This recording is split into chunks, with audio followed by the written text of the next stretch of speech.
தங்க விலை தினம் தினம் அப்படியே தாறுமாறாக ஏறிட்டு இருக்குது. இதை பார்க்கும்போது நம்ம எல்லார் மனசுலையும் ஒரே ஒரு கேள்வி தான் இருக்கும், எங்க என்னையே நடக்குதுங்க, எதுக்கு இது இப்படி திடுதிடுன்னு ஏறிக்கிட்டே போகுது அப்படின்னு சொல்லி. ஸோ இந்த வீடியோவில் நம்ம என்ன பார்க்க போறோம்னா, தங்க விலை இப்படி ராக்கெட் வேகத்தில் ஏறுவதற்கான காரணம் என்னன்றதை பார்க்க போறோம். கூடவே இப்படியே தங்க விலை ஏறுமா இல்லை இறங்குறதுக்கான வாய்ப்பு ஏதாச்சும் இருக்குதா, ஸோ தங்கத்தை வாங்குறதுக்கு என்னென்ன ஆப்ஷன்லாம் இருக்குது, ஸோ கொஞ்சம் கொஞ்சமாக வாங்கி சேர்க்கிற மாதிரி ஏதாச்சும் ஆப்ஷன் இருக்குதா, இந்த மாதிரி பல விஷயங்களை பற்றியும் இந்த வீடியோவில் ரொம்பவே டீட்டெயில்டாக பார்த்துடலாம். வீடியோவை லைக் அண்ட் சப்ஸ்கிரைப் பண்ணிக்கோங்க. வாங்க வீடியோக்குள்ள போயிடலாம். அறிவோம் தெளிவோம் உறவுகளுக்கு அன்பான வணக்கங்கள்.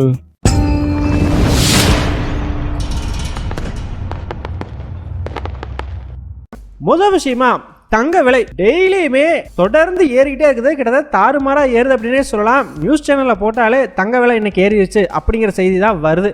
ஸோ நேற்றை விட இன்னைக்கு அதிகம், நேற்றை விட இன்னைக்கு அதிகம்னு சொல்லி டெய்லியும் தங்க விலை புது புது உச்சத்தை தொட்டுக்கிட்டே இருக்குது. ஸோ இப்போ எல்லாருக்குமே இருக்கிற கேள்வி என்ன அப்படின்னா, ஒரு மாதத்துக்கு முன்னாடி வெறும் 47-48 கிட்ட இருந்த தங்க விலை இப்போ கிட்டத்தட்ட 55,000 கிட்ட நெருங்கிக்கிட்டு இருக்குது. ஸோ இப்படியே தங்க விலை உயர்ந்துக்கிட்டே போச்சு அப்படின்னா சாமானியர்கள் எப்படிப்பா வாங்க முடியும் அப்படிங்கிறதா தான் இருக்கும். அதை விட முக்கியமாக எதனால் இப்படி தங்க விலை ஏறிக்கிட்டே இருக்குது அப்படிங்கிற ஒரு கேள்வி எல்லார் மனசுலையுமே இருக்கும் இல்லையா, அதற்கான விடையை தான் இப்போ நம்ம பார்க்க போகிறோம். சரி, தங்க விலை எதனால் நாளுக்கு நாள் இப்படி புதிய உச்சத்தை தொட்டு வரலாறு காணாத வகையில் ரொம்ப அதிக அளவுக்கு ஏறிக்கிட்டே போகுது அப்படின்னு கேட்டிங்கன்னா, ஸோ தங்க விலை ஏறுறது அப்படின்னாலே அதுக்கு பல காரணங்கள் கண்டிப்பாக இருக்கும் இல்லையா. ஆனால் இப்போ தங்க விலை இப்படி வேகமாக ஏறுவதற்கு ரொம்பவே முக்கிய காரணம் என்ன அப்படின்னு பார்த்தீங்கன்னா சைனா தாங்க. ஸோ சைனாவிலேருந்து தங்கத்துக்கு அதிக அளவுக்கு டிமாண்ட் அப்படிங்கிறது நாளுக்கு நாள் வந்துக்கிட்டே இருக்கான். ஸோ எந்த அளவுக்குனா, என்ன ரேட்டு கொடுத்தாலும் பரவாயில்ல, தங்கத்தை எடுத்து வச்சுன்னா நான் வாங்கிக்கிறேன் அப்படிங்கிற அளவுக்கு சீனர்கள் தங்கத்தை வாங்கி குவிக்க ஆரம்பிச்சிருக்கிறாங்க. ஸோ இப்போ பலரும் கேட்பீங்க, ஏன்பா சைனாவில்னு அந்தளவுக்கு பொருளாதாரம் சூப்பராக இருக்கா, மக்கள் இந்த அளவுக்கு தங்கம்லாம் வாங்குறாங்க அப்படின்னு கேட்டிங்கன்னா அதுதாங்க கிடையாது. ஸோ மக்கள் தங்கத்தை வாங்குறதுக்கு முக்கிய காரணம் சீனாவோட பொருளாதாரம் நல்லா இல்லை அப்படிங்கிறது தான். ஸோ என்னப்பா சொல்கிறேன் அப்படின்னு கேட்டிங்கன்னா, யூஸ்வலாக கையில் பணத்தை வச்சுருக்கிறவங்களா அது எங்கேயோ ஒரு பக்கம் முதலீடு பண்ணணும்னு நினைப்பாங்க. ஸோ அப்படி அவங்க முதலீடு பண்ணுறதுக்கான அவென்யூஸை தேடும் பொழுது அந்த நாட்டினுடைய பொருளாதாரம் சரியில்லை அப்படிங்கும்போது அவங்களுக்கு அந்த பணத்தை முதலீடு பண்ணுறதுக்கான ஏரியாவே கிடைக்காது. ஸோ அப்போ அந்த மக்கள் என்ன பண்ணுவாங்கன்னா, இந்த மாதிரி பொருளாதாரம் சரியில்லாத நாட்டில் முதலீடு பண்ணால் ரொம்ப ரிஸ்க்கு, கண்டிப்பாக நம்ம பணம் போயிடும் அப்படின்னு சொல்லிட்டு அவங்க கையில் இருக்கிற காசெல்லாம் எடுத்துகிட்டு வந்து தங்கத்தில் இன்வெஸ்ட் பண்ணிடுவாங்க. ஏன்னா தங்கம் அப்படிங்கிறது என்ன ஒரு நாடு பொருளாதார பாதிப்பு சந்திச்சாலுமே கூட தங்கத்தினுடைய விலை அப்படிங்கிறது ஸ்டேபிளாக இருக்கும், பெருசாக ஆபத்து வராது, ரிஸ்க் இல்லை அப்படின்னு சொல்லி மக்கள் நினைக்கிறதா முக்கிய காரணம். இப்போ அடுத்தது எல்லாருக்கும் ஒரு டவுட் வரும், ஏன்பா சைனாவில் அப்படி என்ன பொருளாதார பாதிப்பு ஏற்பட்டுருச்சு அப்படின்னு கேட்டிங்கன்னா, ஆக்சுவலாக சைனாவோட பொருளாதாரம் போன வருஷம் வரைக்கும் நல்லா தாங்க இருந்தது. ஆனால் போன வருஷம் ஆரம்பத்தில் எவர் கிராண்ட் கிரைசிஸ் அப்படிங்கிற ஒரு விஷயத்தை பற்றி நம்ம பார்த்துருப்போம். ஈவன் நம்ம கூட அதை பற்றி டீட்டெயில்டாகவே வீடியோ போட்டிருந்தோம். ஸோ இந்த எவர் கிராண்ட் கிரைசிஸ் அப்படிங்கிறது ஒன்றும் இல்லைங்க, சைனாவினுடைய ரியல் எஸ்டேட் செக்டரில் இருந்த ஒரு பெரிய கம்பெனி அவங்க திவாலாயிட்டோம், லாஸ் ஆகிட்டோம் அப்படின்னு அறிவிச்சது தான். ஸோ சைனாவில் பார்த்தீங்கன்னா எந்த அளவுக்கு மேனுஃபேக்சரிங் அப்படிங்கிறதெல்லாம் இருக்குதோ அதே அளவுக்கு இந்த ரியல் எஸ்டேட் செக்டர் அப்படிங்கிறதும் ரொம்ப ரொம்ப ரொம்ப பெருசு. இந்த உலகத்திலேயே எங்கேயுமே சைனா அளவுக்கு ஒரு பெரிய ரியல் எஸ்டேட் செக்டரை நம்ம பார்க்கவே முடியாது. அந்த அளவுக்கு இடத்துல கட்டடமாக கட்டி தள்ளுவாங்க. அங்கே அதை வாங்குறதுக்கே ஆள் இல்லைனாலும் சரி, அங்கே கட்டடம் இருக்கும், ஆனால் கட்டடத்தில் ஒரு பையன் இருக்க மாட்டான். இதுதான் நம்ம கோஸ்ட் டவுன்ஸ் அப்படின்னு சொல்லுவோம். இதெல்லாம் அந்த வீடியோவில் டீட்டெயில்டாக எக்ஸ்பிளைன் பண்ணி போட்டிருக்கோம், மிஸ் பண்ணாமல் அதையும் போய் பாருங்கள். ஸோ இப்போ இந்த ரியல் எஸ்டேட் செக்டரில் பிரச்சனை வந்ததுக்கான முக்கிய காரணம் என்ன அப்படின்னு பார்த்தீங்கன்னா, இந்த கொரோனா காலகட்டத்தில் மக்களுக்கு பெரிய அளவுக்கு கையில் பணம் இல்லை அப்படின்ற ஒரு சூழ்நிலை உருவாகவுமே நிறைய பேர் இந்த ரியல் எஸ்டேட் கம்பெனிஸ் கட்டின பில்டிங்ஸ் எல்லாம் வாங்கலை. ஸோ ஆட்டோமேட்டிக்காக அவங்க கட்டின பில்டிங் எல்லாம் வாங்குறதுக்கு பையர் இல்லாமல் லாக் ஆக ஆரம்பிக்குது. ஒரு கட்டத்தில் பணம் எல்லாமே அந்த கம்பெனியினுடைய லாக் ஆயிரவும் அந்த கம்பெனி நாங்கள் திவால் ஆகிட்டோம் அப்படின்னு சொல்லி அறிவிச்சாங்க. அதுதான் இந்த எவர் கிராண்ட் கிரைசிஸ் அப்படிங்கிறது. ஸோ இப்படி சைனாவோட ஒரு மிகப்பெரிய செக்டரே நாங்கள் திவால் ஆகிட்டோம்னு அறிவித்தது சீன பொருளாதாரத்துக்கு பெரிய அளவுக்கு தாக்கத்தை ஏற்படுத்துச்சு. அது மட்டும் கிடையாதுங்க, அதுக்கு பின்னாடியே இன்னொரு சம்பவம் ஒன்று நடந்துச்சு. அது என்னன்னு பார்த்தீங்கன்னா, சைனாவுக்கும் அமெரிக்காவுக்கும் நடுவில் நடந்துகிட்டு இருக்கிற ஒரு மறைமுக யுத்தம். நம்ம எல்லாருக்குமே தெரியும் சைனாவுக்கும் அமெரிக்காவுக்கும் ஆகாதுன்னு சொல்லி. ஸோ சீன அரசாங்கத்தினுடைய சப்போர்ட்டோட அவங்க நாட்டு கம்பெனிஸ் மற்ற நாடுகளை உளவு பார்க்குறாங்க அப்படிங்கிற குற்றச்சாட்டை தொடர்ந்து மேற்குலக நாடுகளும் சரி, ஈவன் இந்தியா கூட அந்த குற்றச்சாட்டை சொல்லாமல் சொல்லிக்கிட்டு இருக்காங்க. ஸோ இதனால் பல நாடுகளும் சீனாவோட கம்பெனிஸை புறக்கணிக்க ஆரம்பிச்சிருக்கிறாங்க. இந்த ஹுவாவே கம்பெனி பற்றி எல்லாருமே கேள்விப்பட்டிருப்பீங்க. ஒரு ஃபோன் கம்பெனி தான். 5Gயை முதல்ல கொண்டு வந்ததே அந்த கம்பெனி தான். ஆனால் அந்த கம்பெனி சைனாவை குழவு பார்த்ததா சொல்லி பல நாடுகளும் அந்த கம்பெனியை ரெகக்னைஸ் பண்ண மறுத்துட்டாங்க. அந்த கம்பெனிக்கான பேண்டு கொடுப்பாங்க இல்லையா, 5G பேண்டு, அதெல்லாமே கொடுக்க மறுத்துட்டாங்க. இந்த மாதிரி சீனாவோட கம்பெனிஸ் அப்படின்னாலே மற்ற நாடுகளில் பாரபட்சமாக தான் பார்க்கப்படுது. இதனால் சைனாவினுடைய முக்கியமான கம்பெனிஸ் எல்லாம் பெரிய அளவுக்கு அடிவாங்க ஆரம்பிச்சிருக்கிறாங்க. இதுலேயும் குறிப்பாக கடந்த பிப்ரவரி மாதம் சைனாவோட ஸ்டாக் எக்ஸ்சேஞ்சுக்கும் அமெரிக்காவுக்கும் நடுவில் ஒரு சண்டை ஒன்று வந்துருச்சு.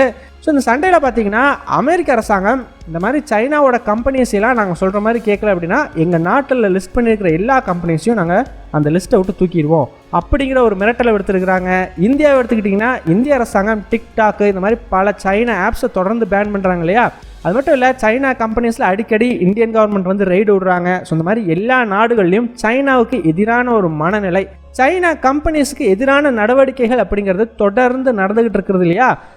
இதனால் இப்போ பல முதலீட்டாளர்களுமே பார்த்தீங்கன்னா சீன கம்பெனிகளில் முதலீடு செய்கிறதுக்கே பயப்படுறாங்க. ஏன்னா அந்த கம்பெனியில் முதலீடு செஞ்சு நாளைக்கு ஏதாச்சும் அமெரிக்காவுக்கும் சைனாவுக்கும் நடுவில் சண்டை வந்து அந்த கம்பெனி அமெரிக்காவோ இல்லை வேறு ஏதாச்சும் நாடோ தடை பண்ணிட்டா அதனால் அந்த கம்பெனிக்கு லாஸ் ஏற்படும் இல்லையா. அந்த லாஸை கண்டிப்பாக அந்த கம்பெனியில் முதலீடு செஞ்ச முதலீட்டாளருக்கும் அது லாஸாக தான் மாறும் இல்லையா. ஸோ அதனால் முதலீடுகள் அப்படிங்கிறதே குறைய ஆரம்பிக்குது. சைனாவோட ஸ்டாக் மார்க்கெட் வந்து பெரிய அளவுக்கு கொலாப்ஸ் ஆயிடுச்சுங்க. ஸோ ஒரு பக்கம் பார்த்தீங்கன்னா சைனாவோட property and real estate sector அப்படிங்கிறது கொலாப்ஸ் ஆயிடுச்சு. இன்னொரு பக்கம் ஸ்டாக் மார்க்கெட்டு ஒரு பெரிய கொலாப்ஸ் அப்படிங்கிறதுல இருக்குது. இது பத்தாதுன்னு சைனாவினுடைய பொருளாதாரம் ஒரு டீஃப்ளேஷன் அப்படிங்கிற ஒரு சைக்கிளில் போயிடுச்சு. அதாவது நம்ம எப்படி விலைவாசி ஏற்றம்னு சொல்கிறோம் இல்லையா, நம்ம நாட்டில் ஒரு பொருளினுடைய விலை ஏறிக்கிட்டே போகுது இல்லையா, அதற்கு நேர்மாறாக சைனாவில் விலைவாசி இறக்கம் அப்படிங்கிற ஒரு சைக்கிளில் போய் மாட்டிக்கிட்டாங்க. ஸோ பலரும் நினைக்கலாம், ஏப்பா விலைவாசி வந்து இறங்குச்சு அப்படின்னா எல்லாத்துக்கும் சந்தோஷம் தானே அப்படின்னு சொல்லி, விலைவாசி இறங்கவும் கூடாது ஏறவும் கூடாது, ஒரு அளவுலேயே மெயின்டைன் ஆகிற வரைக்கும் தான் அது நல்லது. இல்லை அந்த அளவு மீறி விலைவாசி இறங்குனாலும் அதுவும் ஆபத்து தான். இதை பற்றியுமே நம்ம தனியாக ஒரு வீடியோவே போட்டிருப்போம். அந்த வீடியோவோட லிங்க் டிஸ்கிரிப்ஷனில் கொடுப்போம், மிஸ் பண்ணாமல் பாருங்கள். ஸோ இப்படி விலைவாசி இறங்கினதுனால பார்த்தீங்கன்னா சீனாவினுடைய மத்திய பேங்க்ஸ் எல்லாம் இப்போ சென்ட்ரல் பேங்க்ஸ் எல்லாம் இருக்காங்க. எப்படி நமக்கு ஒரு RBI இருக்கோ அது மாதிரி சைனாவுக்கு ஒரு சென்ட்ரல் பேங்க் அப்படிங்கிறது இருக்கும் இல்லையா. ஸோ அவங்க வந்து கடனுக்கான வட்டி விகிதம் அப்படிங்கிறதெல்லாம் பெரிய அளவுக்கு குறைச்சிடுறாங்க.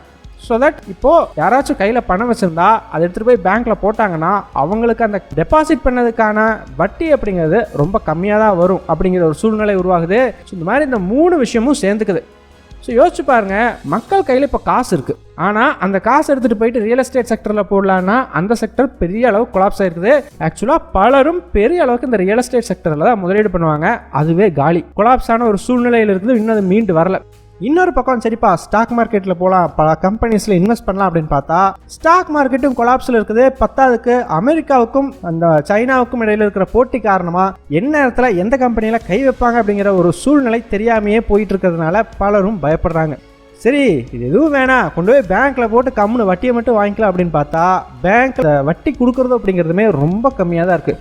ஸோ சீன மக்கள் பலரும் கையில் காசை வச்சுக்கிட்டு என்ன பண்ணுறது அப்படின்னே தெரியாமல் இருக்கிறாங்க. அதையே செலவு பண்ணுறதுக்கும் மனசு இல்லை. காரணம், ஏதாச்சும் ஒரு பெரிய பிரச்சனை வந்துச்சு அப்படின்னா கையில் காசு வச்சுருக்கணும் அப்படின்னு சொல்லி பலரும் ஸ்பெண்டிங் அப்படிங்கிறத சைனாவில் குறைஞ்சி போச்சுங்க. மக்கள் செலவு பண்ண தான் ஒரு பொருளாதாரம் நல்லாயிருக்கும். ஸோ செலவு பண்ணுறதை குறைச்சாங்கனாலே அந்த பொருளாதாரம் அடிபட ஆரம்பிக்கும். அது மட்டும் இல்லை, அதுவும் இந்த டீஃப்ளேஷன் சொன்னோம் இல்லையா, விலைவாசி இறக்கம், அதில் கொண்டு போய் விட்டுரும்.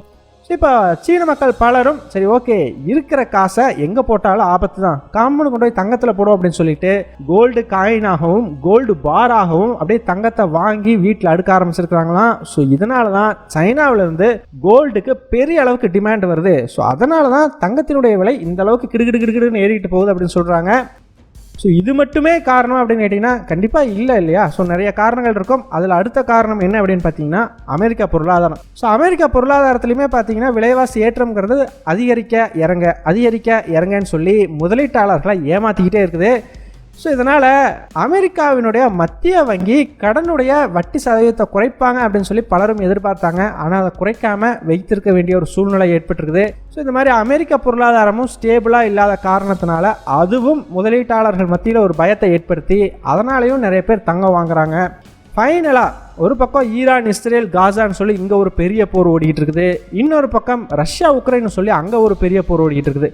அதுலேயும் குறிப்பாக ஈரானுக்கும் இஸ்ரேலுக்கும் இடையில் இருக்கிற அந்த மோதல் அப்படிங்கிறது எங்கே பெருசாக வெடிச்சிடுமோ அப்படிங்கிற ஒரு பயம் பல முதலீட்டாளர்களுக்கும் எழுந்திருக்குது. அது மட்டும் இல்லை, ஈரான் நினச்சா எண்ணெய் கப்பல்களெல்லாம் பிளாக் பண்ண முடியும். அப்படி ஏதாச்சும் எண்ணெய் கப்பலை பிளாக் பண்ணி அதனால் எண்ணெய் விலையெல்லாம் ஏறிடுமோ ஸோ பொருளாதாரம் பெரிய அளவுக்கு பாதிக்கப்படுமோ அப்படின்னு சொல்லி பலரும் நினைக்கிறாங்க. ஸோ அந்த ஒரு பயத்தாலையுமே தங்கத்தில் கொண்டு போய் கொஞ்சம் பணத்தை வச்சுக்கலாம், எதுக்கு ஒரு சேஃப்டிக்கு அப்படின்னு சொல்லி பலரும் தங்கம் வாங்குறாங்க. இதனால தான் தங்க விலை தொடர்ந்து ஏறுதுங்க. சாமானியர்கள் வாங்குறதுனால தங்கம் விலை ஏறுவது கிடையாது. இந்த மாதிரி பெரிய பெரிய முதலீட்டாளர்கள் கையில் நிறைய காசை வச்சுக்கிட்டு என்ன பண்ணுறதுன்னு தெரியாமல் இருக்கிறவங்க தான் இப்போ தங்கத்தை வாங்கி குவிச்சிட்டு இருக்காங்க. ஸோ அதனால தான் இந்த அளவுக்கு ஏறிக்கிட்டு இருக்குது. இப்போ கடைசியாக ஒரு கேள்வி எல்லாத்துக்குமே இருக்கும். சரிப்பா, இது எல்லாமே ஓகே, தங்க விலை இப்படி தொடர்ந்து ஏறிக்கிட்டே இருக்குமா, இல்லை எங்கேயாச்சும் போய் நிற்குமா, இல்லை குறையிறதுக்கான எதுவும் வாய்ப்பு இருக்கா அப்படின்னு கேட்டிங்கன்னா, தங்க விலை இப்போ வந்து 54,000 சம்திங் ஒரு சில்லற ரேட்டில் வந்து ட்ரேட் ஆகிட்டு இருக்கு. ஸோ அது 55,000 அப்படிங்கிறது ஒரு சைக்கலாஜிக்கல் மார்க்காக இருக்கும். ஸோ அந்த 55,000 போயிட்டு தங்க விலை கொஞ்சம் நிற்கிறதுக்கான வாய்ப்பு உண்டு அப்படின்னு நம்பப்படுது. ஆனால் அதுவும் நம்ம கையில் எதுவும் இல்லை. அங்கே போயிட்டு அதுக்கப்புறமும் டிமாண்ட் நிற்காமல் சைனாவிலேருந்து வந்துக்கிட்டே இருந்துச்சு அப்படின்னா, ஏன்னா சீனா மக்கள் மட்டும் இல்லை, சீன அரசாங்கமும் வாங்கி குவிச்சிட்டு இருக்கிறாங்க. இந்திய அரசாங்கம் சொல்லி உலக நாடுகளில் இருக்கிற பல அரசாங்கங்களும் இப்போ தங்கத்தை பெரிய அளவுக்கு வாங்கி குவிக்கிறாங்க. அதனால் எப்போ எங்கே நிற்கும், இல்லை ஏறிக்கிட்டே இருக்குமா, அந்த மாதிரி எதுவுமே சொல்ல முடியாத ஒரு ப்ரெடிக்ட் பண்ண முடியாத ஒரு சூழ்நிலை நிலவிக்கிட்டு இருக்குது. சரிப்பா, இப்போது சாமானியர்கள்லாம் தங்கத்தை வாங்கவே முடியாத அளவுக்கு ரேட் ஏறிக்கிட்டே போகுது. இப்போ நாங்கள் நம்ம சாமானியர்கள்லாம் எப்படி தங்கம் வாங்குறது அப்படின்னு கேட்டிங்கன்னா, ஒரே அடியாக போயிட்டு 1 பவுன் 2 பவுன் அப்படின்னு சொல்லி வாங்க முடியாது அப்படிங்கிறவங்க கிராம் கணக்கில் வாங்க முயற்சி செய்யலாம். ஸோ கிராம் கணக்கில் வாங்க முடியாது அப்படின்னு நினைக்கிறவங்க ETF, இந்த டிஜிட்டல் கோல்டுன்னு சொல்லி பல ஆப்ஷன்ஸ் அப்படிங்கிறது இருக்குது. ஸோ அதிலலாம் 100 ரூபாய் அவங்க போடுற அமௌண்ட்டை பொறுத்து ஒரு யூனிட் தங்கம் அப்படிங்கிறத கொடுத்துருவாங்க. ஸோ இப்போது ஒரு கிராமினுடைய விலை 7,000 ரூபா கிட்ட இருக்குது அப்படின்னா, ஸோ நீங்கள் ஒரு 1,000 ரூபா போட்டிங்கன்னா ஒரு கிராம்லேயே அந்த 1,000 ரூபாய்க்கு உங்களுக்கு எவ்வளோ தங்கம் கிடைக்குமோ அதை வந்து உங்களோட அக்கௌண்ட்டில் வச்சுருவாங்க. ஸோ இந்த மாதிரி நீங்கள் மாதம் 1000 போட்டு கொஞ்சம் கொஞ்சமாக சேர்த்து கூட தங்கம் வாங்கலாம். ஸோ இந்த மாதிரி வாங்கிறது அப்படிங்கிறது சாமானியர்களுக்கு ரொம்பவே உதவிகரமாக இருக்கும். ஸோ அந்த மாதிரி ஆப்ஷன்ஸ் வந்து செக் பண்ணி பாருங்கள். உலக அரசியல் சூழல்கள் எல்லாம் சரியாகி அதே மாதிரி எல்லா நாட்டினுடைய பொருளாதாரமும் ஓரளவுக்கு ரெக்கவர் ஆகி வந்துச்சு அப்படின்னா தங்கம் விலை இறங்கிறதுக்கான வாய்ப்புண்டு. ஸோ என்ன நடக்குது அப்படிங்கிறத வெயிட் பண்ணி தான் பார்த்தாகணும். ஃபைனலாக நீங்கள் என்ன நினைக்கிறீங்க? தங்கம் விலை ஏறுமா, இறங்குமா, இல்லை இப்போ இருக்கிற விலையிலேயே அப்படியே நீட்டிக்குமா? உங்களுடைய கருத்துக்கள் என்ன அப்படிங்கிறத மறக்காமல் கமெண்ட்ஸை சொல்லிட்டு போங்க.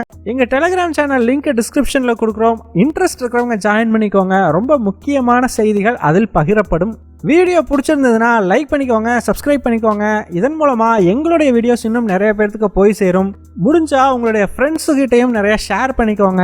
இது எங்களுடைய உழைப்புக்கு நீங்கள் கொடுக்குற ஒரு ரிவார்டாக இருக்கும். நன்றி.